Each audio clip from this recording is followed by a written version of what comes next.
महात्मा के विवाह के लिए ब्रह्मा जी के पास गए। ब्रह्मा जी, हम जो है अपनी बिटिया का विवाह हम आपके बेटे के साथ करना चाहते हैं। बोले क्यों?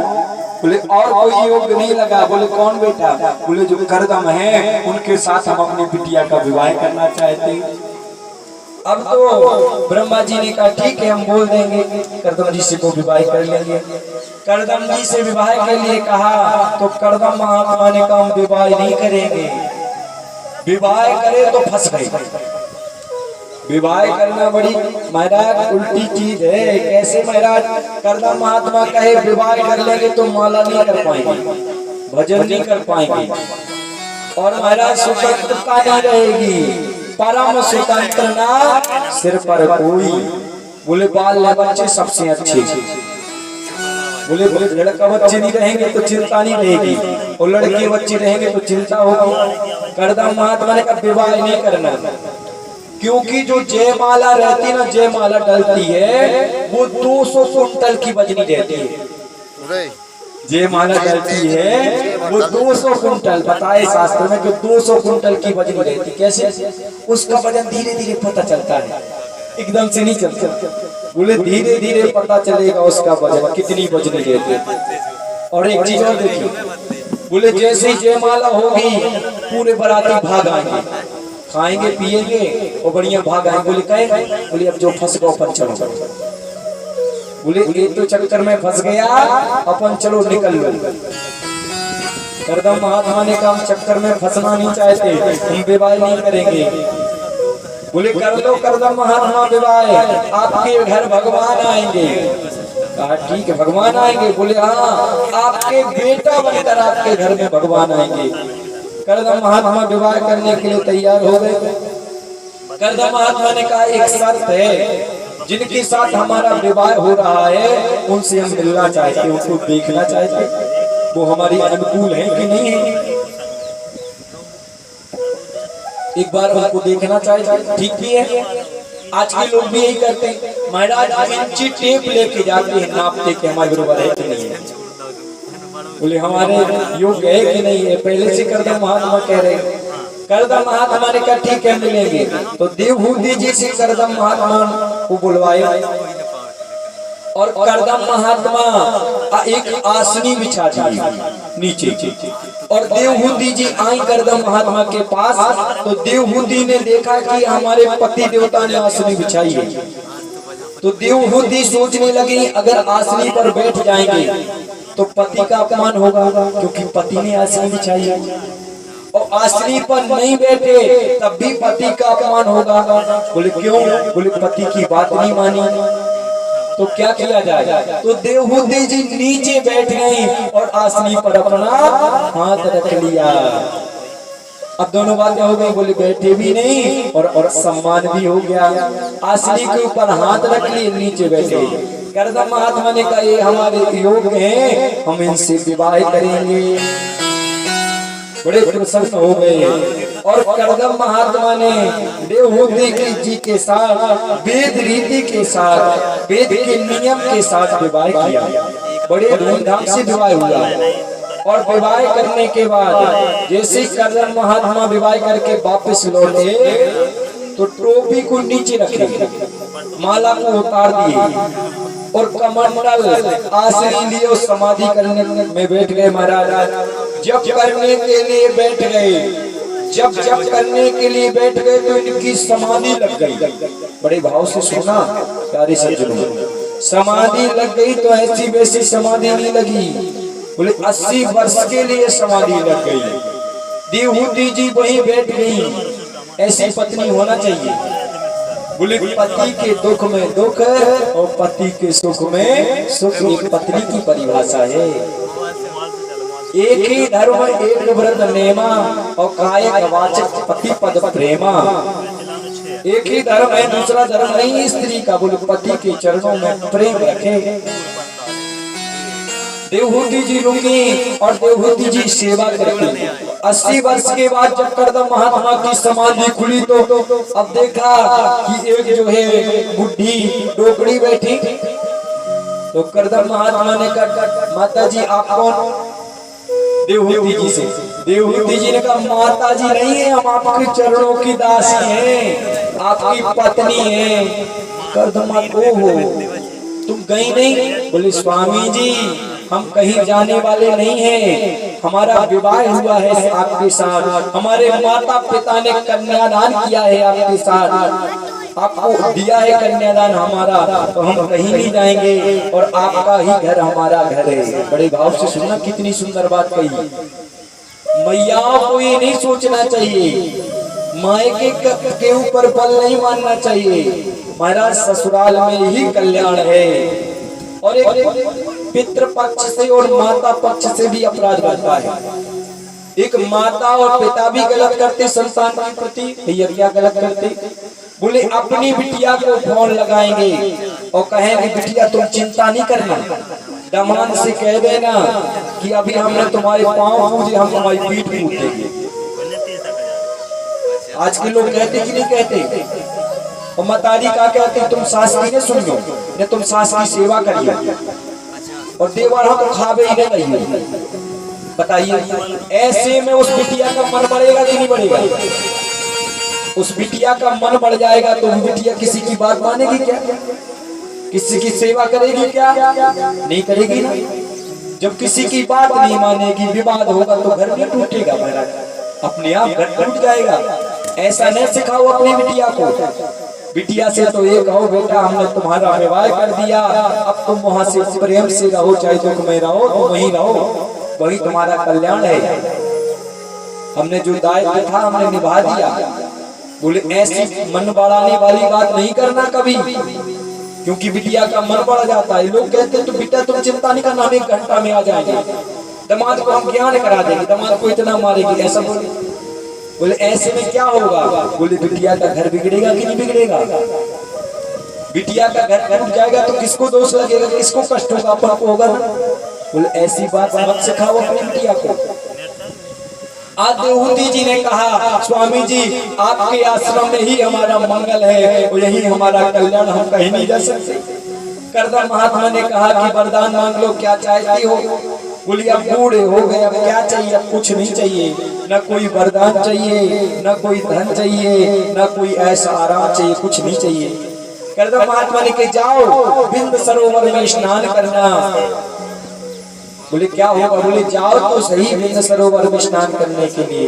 देवहूति जी बिंद सरोवर में स्नान करने के लिए गई तो वहां बहुत सी स्त्रियां आई और पूरे शरीर को घिसा, घिस इतना घिसा शरीर कि नई युवती 18 साल की कन्या बन गई देवहूति जी। ये भजन का प्रभाव देखो। 90 साल की डोकड़ी महाराज आज 18 वर्ष की कन्या बन गई भजन के प्रभाव से। देवहूति जी आई और देवहूति जी ने वो देखा कर्दम महात्मा ने, ओ बोले बहुत सुंदर, अब वरदान मांग लो। देवहूति जी ने कहा काय का वरदान? हम बलि नहीं है, तुम तो बूढ़े हो। कर्दम महात्मा ने कहा चिंता मत करो।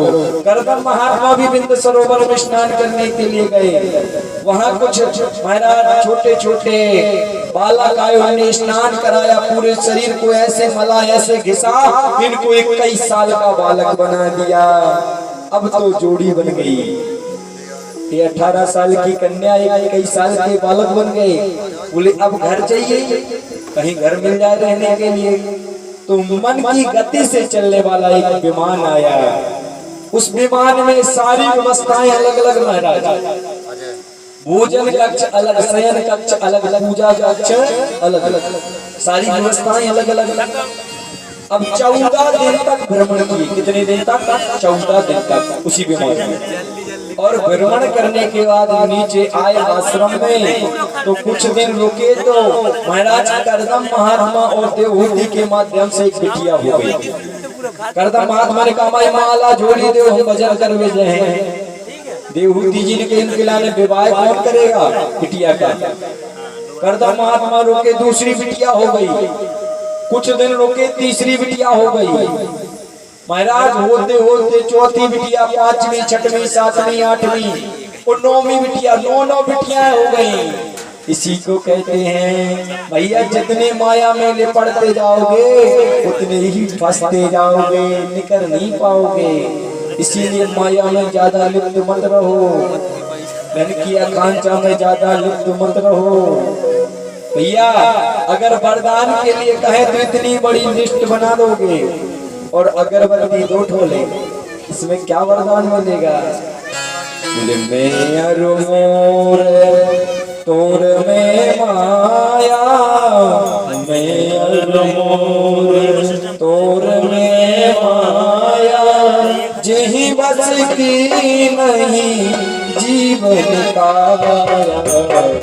मैं अरुमोर तोर में माया, जही बस की नहीं जीवन काया, मैं अरुमोर तोर में माया, जही बस की नहीं जीवन काया। भैया ये सब माया का चक्कर। जब हमारा विवाह नहीं होता तो पत्नी को नहीं चाहती, जब विवाह हो जाए तो भगवान से कहती है भगवान हमें कछु हो जाए, हमारी घूंघट माताओं कछु न हो। फिर घूंघट माता के लिए कुछ ना कुछ दिन रुके, ये भगवान हमें भली कछु हो जाए, हमारे बेटा खोने हो गए, बेटा अच्छो रहे। बोले बेटा ठीक है। फिर बेटा का विवाह हो गया, ये भगवान हमें भली कछु हो जाए, हमारे नाती होने हो गए। बोले ऐसे सब महाराज भाव बनते ही जाते हैं। माया इतनी प्रबल है कि आकांक्षाएं बढ़ती जाती हैं, आशाएं बढ़ती ही जाती हैं। जितना लिप्त होते जाओगे, जितना फंसते जाओगे महाराज, उतनी ही फंसे रह जाओगे। अब तो अनेकों प्रकार के वरदान मांगते। करदम महात्मा जाने लगे हमारी माला जोड़ी दो, हम भजन करने के लिए जाएंगे। देवहूति जी ने कहा कि पहले इनका विवाह कर दो, फिर भजन करने चले जाना, पहले इनका विवाह तो करो सही से। जब विवाह कर देने के लिए कहा तो करदम महात्मा ने कहा ठीक है हम इनका विवाह करेंगे। तो बोले इतने 9 राजकुमार कहाँ से मिलेंगे? तो करदम महात्मा सोचने लगी जिनने हमारा विवाह किया है हम उन्हीं के पास जाएंगे, वही हमारी व्यवस्था करेंगे। बोले कौन? बोले ब्रह्मा जी। करदम महात्मा ब्रह्मा जी के पास गए। बोले ब्रह्मा जी हमारी शंका का समाधान करो। बोले क्या शंका? बोले हमारे 9 कन्याएं हैं, 9 कन्याओं के लिए कोई 9 योग्य वर की प्राप्ति कराओ।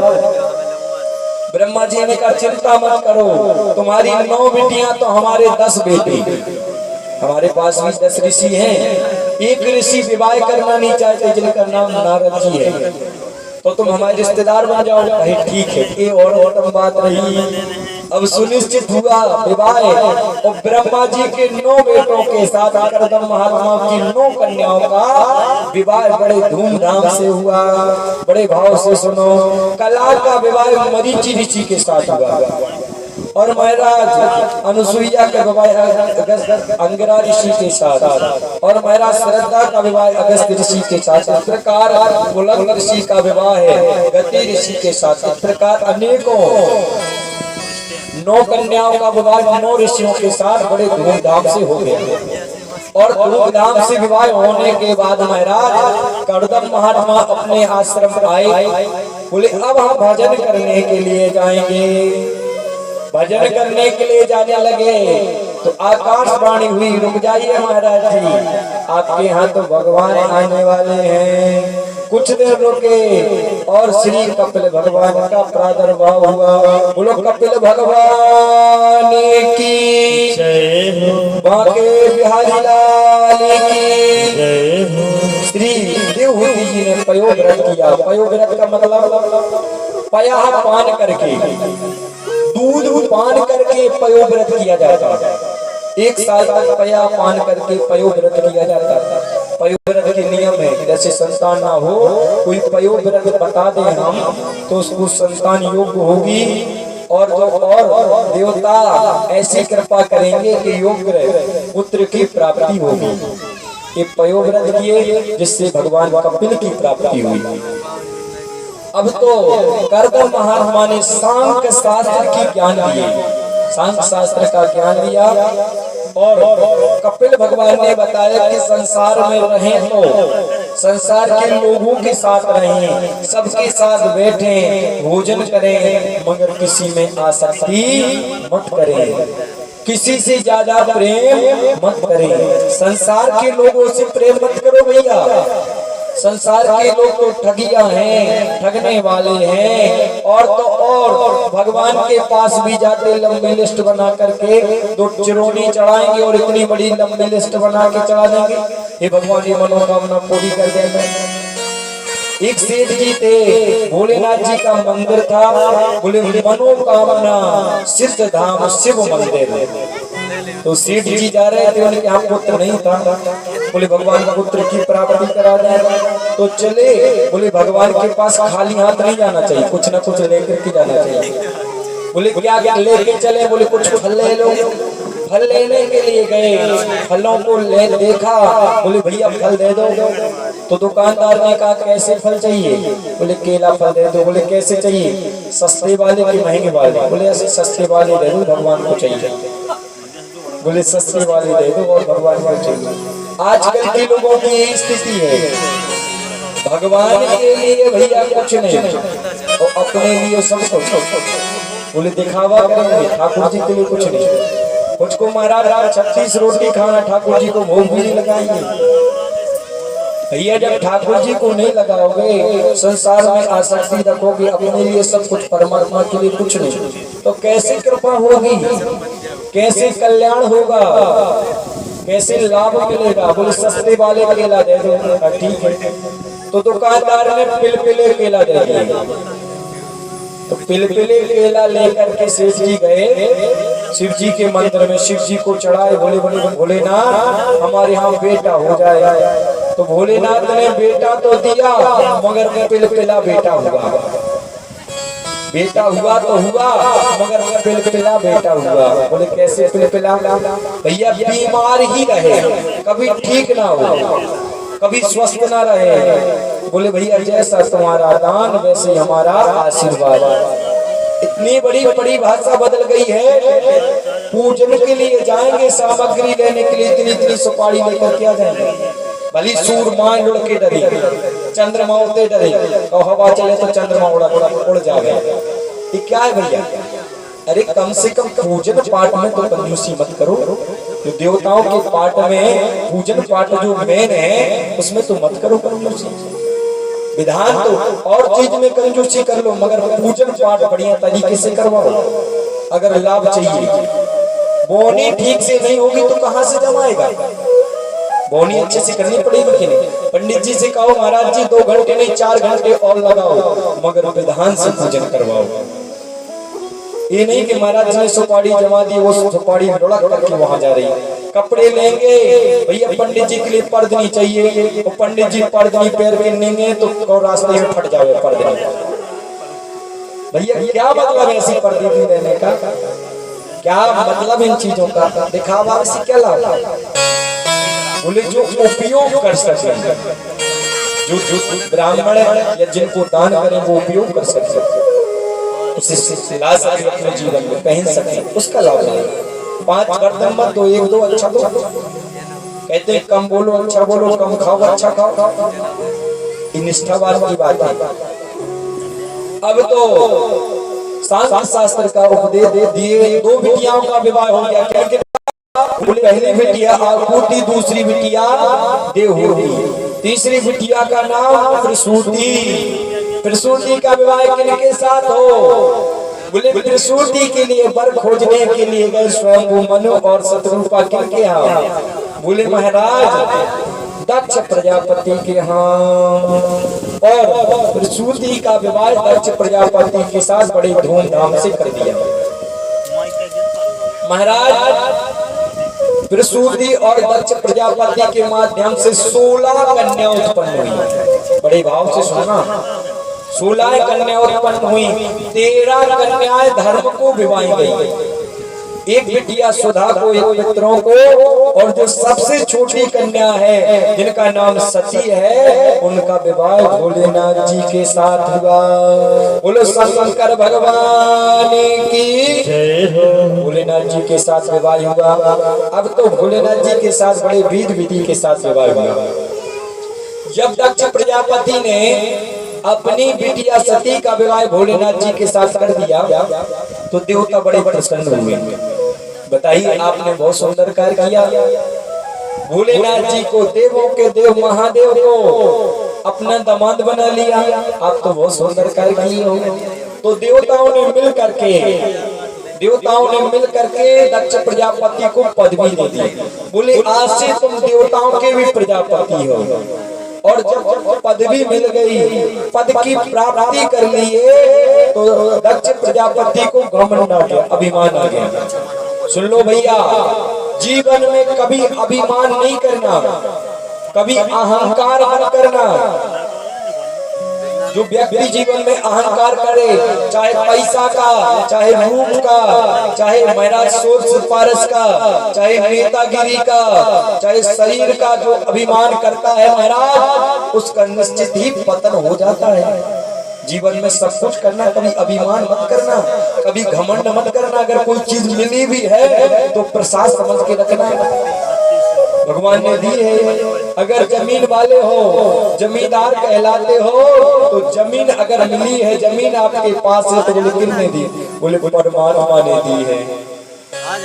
ये जमीन एक ही नहीं रही महाराज, अनेकों की थी। ये बताइए, जहाँ बैठे हैं यहाँ कई लोग बैठ के चले गए होंगे, अभी हम आप बैठे हैं, आने वाले इतिहास में यहाँ कोई और बैठेगा। बोले अभिमान किस चीज का? बोले पत्नी यही मिली, बेटा यही मिला, बेटी यही मिली, वो यही छोड़ करके जाना है। भैया चाहे वो दानवीर हो, चाहे धनवान हो, चाहे बलवान हो, भैया लकड़ियां चिता में उस सबकी लगती हैं, लकड़ियों से ही होती है संस्कार। चाहे वो पैसे वाला हो, चाहे वो गरीब हो।